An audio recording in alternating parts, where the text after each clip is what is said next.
UP विधानसभा चुनाव में आए नतीजों से साफ हो गया कि जनता को भाजपा पसंद है। योगी आदित्यनाथ पूर्ण बहुमत के साथ फिर सीएम बनेंगे। वैसे चुनाव से पहले एक सवाल उठ रहा था कि पश्चिम यूपी के जाट क्या भाजपा से नाराज हैं? लेकिन जैसे ही चुनाव के नतीजे आए, पश्चिमी यूपी में भाजपा ने बाजी मार ली। नतीजों से साफ हो जाता है कि बात चाहे किसान आंदोलन की रखी हो या फिर गठबंधन की, लेकिन जाटों ने फिर भी सबसे ज्यादा भरोसा बीजेपी पर ही जताया है। कैसे, देखिए इस रिपोर्ट में।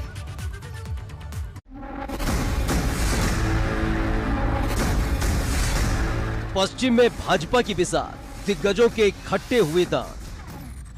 कैराना और कांधला को पश्चिमी उत्तर प्रदेश में कभी भूल नहीं सकता। उत्तर प्रदेश में खिला कमल, विपक्षी गठबंधन हुआ विफल। के बटन को ऐसा दबाओ कि भारतीय जनता पार्टी की जो चर्बी चल रही है, सारे नेताओं की चर्बी उतार दो आप। सपा रालोद की जबरदस्त फील्डिंग, खेल न सके भाजपा की स्विंग। नवंबर 2020 में किसान आंदोलन से उठी चिंगारी को सियासी अंगीठी में डालकर सत्ता की मशाल जलाने का प्लान जो विपक्षी पार्टियां कर रही थी, वो चुनावों की तारीख से लेकर तीसरे चरण की वोटिंग तक स्वादिष्ट भोजन का ख्वाब देखती रही। 3 कृषि कानूनों को लेकर पश्चिम उत्तर प्रदेश में खास तौर से जाटों में बीजेपी के खिलाफ गुस्सा बढ़ता जा रहा था। 3 कृषि कानूनों की वापसी के बाद ये गुस्सा नाराजगी में बदल गया और इस नाराजगी को कैसे दूर करना था, ये बीजेपी के वरिष्ठ नेता बखूबी जानते थे। चुनावों की रफ्तार और जुबान की इस धार ने जाटलैंड में विपक्ष को आधार खोजने का साधन दे दिया था और उस खाई को पाटने का संकेत दिया जा रहा था जो पश्चिमी यूपी में सबसे बड़ी सियासी ताकत है, यानी कि जाट और मुस्लिम। 2013 के मुजफ्फरनगर दंगों के बाद से ही जहां परिस्थिति बदली हुई थी, लेकिन भाजपा ने एक ऐसा चक्रव्यूह रचा कि विपक्ष की सारी प्लानिंग धराशायी नजर आई। भाइयों बहनों, 2017 के पहले उत्तर प्रदेश मुख्यमंत्री के आवास में आपने देखा होगा मुजफ्फरनगर के दंगाइयों को, सहारनपुर में दंगाइयों को बुला करके सम्मानित किया जाता था। लेकिन 2017 के बाद मुख्यमंत्री आवास में किसानों का सम्मान होता है और गुरुबाणी का पाठ होता है। यही अंतर है। 10 मार्च को जो नतीजे सामने आए वो बताने के लिए काफी है कि जाट और मुस्लिम आबादी को साथ लेकर चलने का ऐलान करने वाले सपा गठबंधन का भरोसे की गांठें कैसे खुल गई। मुख्यमंत्री जी कह रहे हैं कि गर्मी निकल जाएगी, आखिरकार वो ये क्यों इस्तेमाल कर रहे हैं? आज नौजवानों को नौकरी चाहिए, भर्ती निकले, जवानों को नौकरी मिले। एक के बाद एक बयान सामने आ रहे थे, लेकिन नतीजों ने साफ कर दिया कि बदली हुई स्थिति और विपरीत परिस्थिति में योगी आदित्यनाथ से लेकर गृह मंत्री अमित शाह के डोर टू डोर कैंपेन और रैलियों ने माहौल को बदल दिया। क्या भूले हैं क्या दंगे? जरा बोलिए जोर से, भूले हैं क्या? भूले हैं? नहीं तो फिर से अगर वो अकेले में गलती कर दी तो वही दंगे कराने वाले फिर से लखनऊ की गद्दी पर बैठ जाए। अगर कमल चुना तो दंगे नहीं होंगे। हमारे शासन में उत्तर प्रदेश के अंदर एक भी बड़ा दंगा नहीं हुआ। दंगा करने वाले जेल की सलाखों के पीछे। दरअसल कैसे विपक्षी गठबंधन का सारे दाव पे धरे के धरे रह गए, वो इन आंकड़ों को देखकर आसानी से समझा जा सकता है। पश्चिमी उत्तर प्रदेश में कुल 136 सीटें हैं, जिसमें से 33 सीटों पर आरएलडी ने सपा के साथ गठबंधन करके चुनाव लड़ा था। लेकिन 10 मार्च को जब नतीजा सामने आया तो पता चला कि 33 सीटों में से 25 सीटों पर आरएलडी को हार का सामना करना पड़ा और सिर्फ 8 सीटों पर आरएलडी जीता। आंकड़ा इतना भर नहीं है जो विपक्ष की रणनीति के धराशायी होने का साक्षी रहा हो।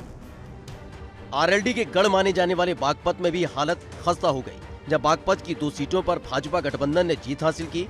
यही नहीं, जिन 8 सीटों पर आरएलडी ने जीत हासिल की, उनमें से 3 सीटों पर सपा नेता आरएलडी के सिंबल पर चुनाव लड़े और जीते। अखिलेश यादव को उम्मीद थी कि पश्चिम उत्तर प्रदेश में जाटों की नाराजगी बीजेपी का गणित बिगाड़ सकती है, इसलिए उन्होंने जयंत चौधरी से गठबंधन कर लिया। शामली से अखिलेश और जयंत चौधरी ने रोड शो भी निकाला और बीजेपी के खिलाफ पूरा माहौल भी बनाया। लेकिन ये माहौल हवाई साबित हुआ, क्योंकि समाजवादी पार्टी की साइकिल पर बैठकर मात्र 3 जाट विधायक ही विधानसभा पहुंच पाए। ये आरएलडी के लिए बहुत बड़ा झटका रहा, वो भी तब जब माहौल किसान आंदोलन का बना हुआ था और उसे भुनाने के लिए ही सपा आरएलडी के साथ गठबंधन में आई थी। लेकिन आरएलडी के मुकाबले देखा जाए तो सपा फायदे में रही। पश्चिमी यूपी की 136 में से सपा गठबंधन ने कुल 43 सीटें जीती, जिसमें से आरएलडी के खाते में 8 सीटें गईं, तो वहीं सपा ने अकेले 35 सीटों पर साइकिल दौड़ाई। सुनने में ये आंकड़ा जरूर अच्छा लगता है, लेकिन उम्मीदों के मुताबिक नहीं है, क्योंकि जो माहौल पश्चिमी यूपी में था उसे देखकर लग रहा था कि करिश्मा होने वाला है। भाजपा ने पश्चिमी यूपी की 136 सीटों में से 93 सीटों पर जीत हासिल की, जो उम्मीदों से कहीं ज्यादा है। और पश्चिमी यूपी में जो क्लीन स्वीप किया वो और भी चौंकाने वाला है, क्योंकि 9 जिलों में भाजपा ने विपक्षी गठबंधन का सफाया कर दिया। अब आपको सिलसिलेवार तरीके से बताते हैं कि वो कौन कौन से जिले हैं जहां विपक्षी एकता को भाजपा ने करारा झटका दिया और जाटलैंड में सेंध लगाई। गाजियाबाद की सभी 5 सीटों पर भाजपा जीती। गौतम बुद्ध नगर की सभी 3 सीटों पर भाजपा ने कब्जा किया। हापुड़ की सभी 3 सीटों पर खिला कमल, तो वहीं बुलंदशहर की सभी 7 सीटों पर भाजपा ने कब्जा किया। मथुरा की सभी 5 सीटों पर भाजपा काबिज हुई। आगरा की सभी 9 सीटों पर कमल खिला। अलीगढ़ की 7 सीटों पर भाजपा का कब्जा। एटा की सभी 4 सीटों पर कमल खिला। पीलीभीत की सभी 4 सीटों पर भाजपा काबिज हुई। पश्चिमी यूपी की तस्वीर के साथ साथ जाटलैंड के उन जिलों में भी सपा गठबंधन को झटका लगा जहां से सीटें निकलने की सबसे ज्यादा उम्मीद थी, जैसे कि बागपत की 3 सीटों में से 2 सीटें यानी कि बागपत और बड़ौत में भाजपा ने जीत दर्ज की और सिर्फ आरएलडी की परंपरागत सीट छपरौली विधानसभा सीट ही आरएलडी की झोली में आई। चुनावों से पहले जो माहौल बन रहा था वो चुनाव खत्म होते होते बदल चुका था और जिन जाटों को भाजपा से बहुत दूर बताया जा रहा था, उन्हीं जाटों ने दिल खोलकर भाजपा का साथ दिया और विपक्ष को करारा झटका। जाटों के गढ़ में समाजवादी पार्टी और राष्ट्रीय लोकदल ने जो चक्रव्यूह रचा, उसे बीजेपी के धुरंधरों ने बेहद आसानी से भेद डाला। सबसे ज्यादा जाट विधायकों को विधानसभा भेजकर बीजेपी ने यह साबित कर दिया कि पश्चिमी उत्तर प्रदेश की धरती पर आज भी उसका वर्चस्व कायम है और जयंत और अखिलेश की जोड़ी के बजाय आज भी मोदी और योगी की जोड़ी जाटों को बेहद पसंद है। वीडियो जर्नलिस्ट सत्येंद्र सिंह के साथ सनुज शर्मा, एबीपी गंगा, मेरठ।